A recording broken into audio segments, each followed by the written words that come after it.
A bill to lift the U.S. government's $31.4 trillion debt ceiling is heading to President Joe Biden's desk after the Senate voted to pass the bipartisan deal late Thursday night and avert what would have been the country's first-ever default. The yeas are 63, the nays are 36. The 60-vote threshold having been achieved, the bill is passed.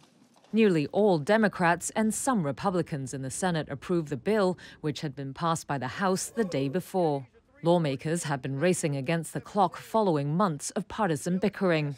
The U.S. Treasury had warned it would run out of funds starting June the 5th if Congress failed to act by then.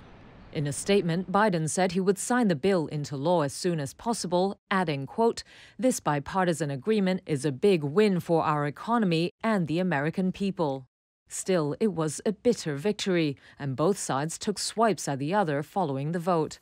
After steering the legislation through, Senate Majority Leader Chuck Schumer blamed his Republican colleagues for pushing the country to the brink of a historic debt default. Default was the giant sword hanging over America's head.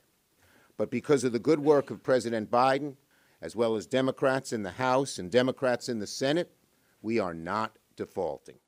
While Senate Republican leader Mitch McConnell tweeted, "Tonight the Senate voted to avoid default and begin to curb Washington Democrats' addiction to reckless spending."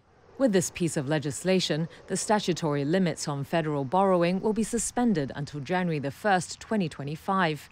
Unlike most other developed countries, the United States limits the amount of debt the government can borrow regardless of any spending allocated by the legislature.